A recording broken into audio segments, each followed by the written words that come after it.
De vez en cuando está bien reconocer los errores propios, y el año pasado lo cometimos. A principio de 2023 hicimos un vídeo explicando por qué era muy probable que en el año 2023 hubiese una crisis.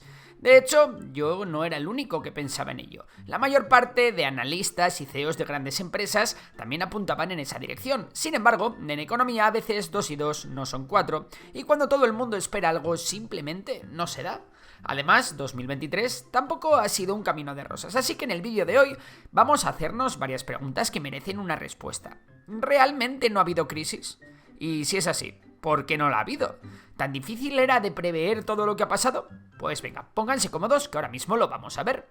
Comencemos por el principio. Es cierto que 2023 tenía muchas papeletas para ser un año en el que hubiese una gran recesión que podía incluso golpear a nivel mundial.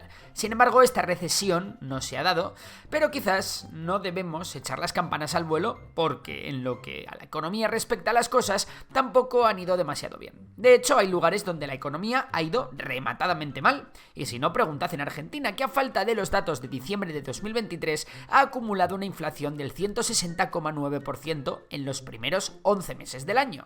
Pero no hay que irse tan al sur, porque en Europa la cosa tampoco ha ido muy bien, que se diga, especialmente a la mayor economía de la Unión Europea. Hablamos, como no, de Alemania, cuyo PIB no ha crecido durante 2023 y ha coqueteado con la recesión constantemente. Pero si hablamos de la gran potencia mundial, es decir, de Estados Unidos, la cosa cambia.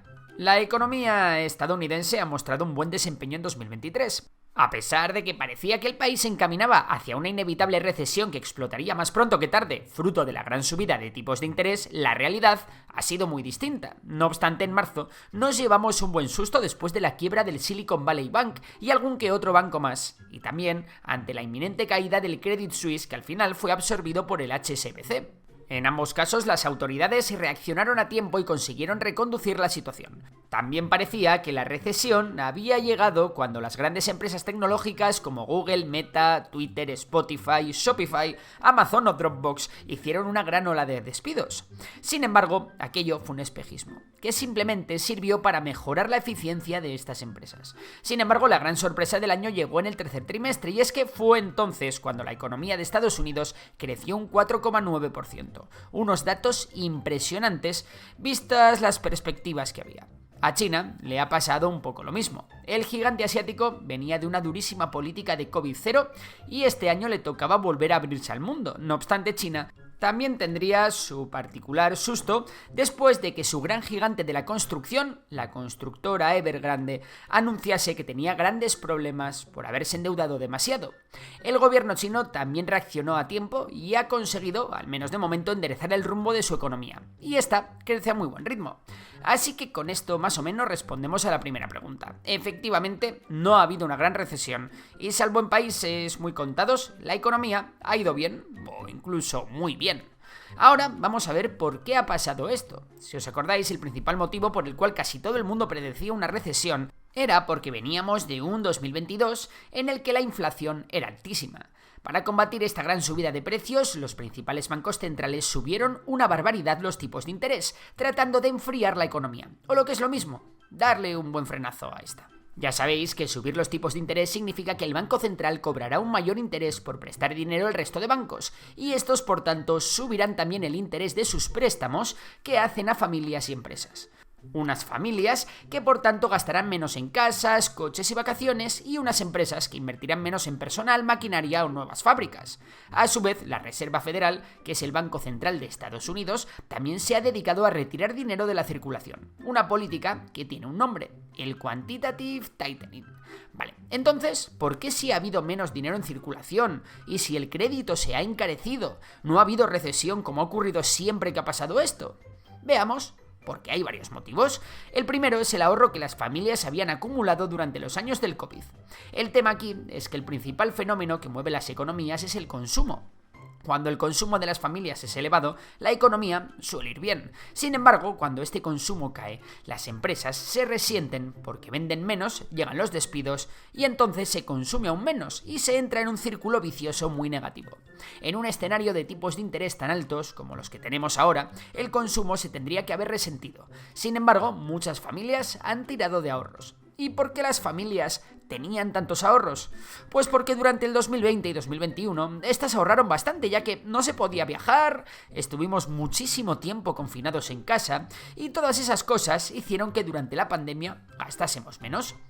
El segundo punto del que hay que hablar es del elevado gasto público, que se ha llevado a cabo especialmente en Estados Unidos. Y es que, amigos y amigas de Memorias de Tiburón, los gobiernos han estado gastando a manos llenas en sus programas para estimular la economía de sus países tras el COVID. En Estados Unidos esto ha provocado que el gobierno mantenga a flote su economía, pero esto no le ha salido gratis. Estados Unidos ha pagado todos estos programas de construcción de infraestructuras, de rescate a pymes o de gasto en defensa a base de endeudarse. Esto ha provocado que Estados Unidos esté más endeudado que nunca, algo que es posible que le vaya a pesar en algún momento. Otro motivo por el cual no hemos visto asomarse a la recesión es porque muchas empresas e incluso familias ya se habían endeudado cuando los tipos de interés eran muy bajos. Venga, repasemos esto. Cuando los bancos centrales subieron los tipos de interés para luchar contra la inflación, estos buscaban que a la gente y a las empresas les saliese más caro endeudarse. El problema es que antes de que los tipos de interés subieran, estos estaban cercanos al cero, o lo que es lo mismo, a ti te podían dejar dinero prácticamente gratis. Esto hizo que cuando los tipos estaban tan bajos, muchas familias y empresas hiciesen los deberes y se endeudaron para los siguientes años. Pongamos un ejemplo.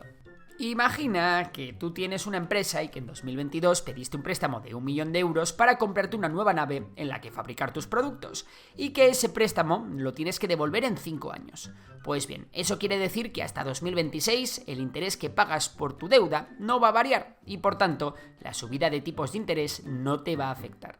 Pues bien, esto es lo que ha pasado de forma masiva con muchas empresas que en su día pidieron préstamos y créditos con intereses muy bajos para un montón de años.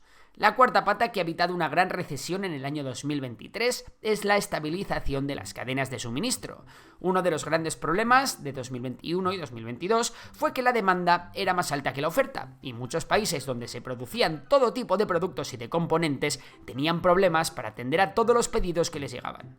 Esto fue especialmente peligroso en China, donde la política de COVID-0 mantuvo muchas fábricas y puertos cerrados. Sin embargo, en 2023, estos países exportadores han aumentado su capacidad de producción y han dicho adiós a la falta de componentes y de problemas que tuvieron el año pasado. También, muchas empresas han diversificado sus proveedores para no depender de un único país. Por eso, muchas empresas ya no solo fabrican en China, sino que también lo hacen en países como la India, Vietnam, Camboya o Bangladesh. Todo esto ha provocado que los precios dejasen de subir al ritmo endiablado al que subían en 2022, y eso ha provocado que las subidas de tipos de interés no fuesen aún más agresivas, alejando el fantasma de una gran recesión. Por último, también tenemos que hablar de la mejora de la situación geopolítica. En 2022, el inicio de la guerra entre Rusia y Ucrania causó una gran subida de precios a nivel mundial, especialmente en todo lo que tenía que ver con grano y cereales, del que Rusia y Ucrania son grandes exportadores, y también con gas y petróleo, de los que Rusia es un gran exportador. Y a pesar de que en 2023 la guerra ha continuado, el resto del mundo ha tenido tiempo para buscar alternativas. Los países importadores de hidrocarburos han podido encontrar nuevos clientes y los países exportadores han tenido tiempo para aumentar su capacidad de extracción y refinamiento de estos. La actitud conciliadora de China, que ha dejado claro que no se iba a involucrar en el conflicto de Ucrania, también ha sido clave para dar estabilidad al mundo. Y ahora, para resumir las conclusiones del vídeo, tenemos que irnos a la fórmula del PIB que vimos en un vídeo anterior. Si os acordáis, el PIB se calcula con esta fórmula: consumo más inversión, más gasto público, más exportaciones, menos importaciones. Pues bien, en el vídeo de hoy hemos visto cómo el consumo no se ha visto muy afectado gracias a los ahorros que las familias pudieron tener durante el COVID.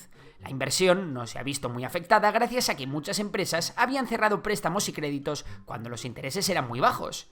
El gasto público se ha mantenido elevado a pesar de que muchos gobiernos continúan endeudándose.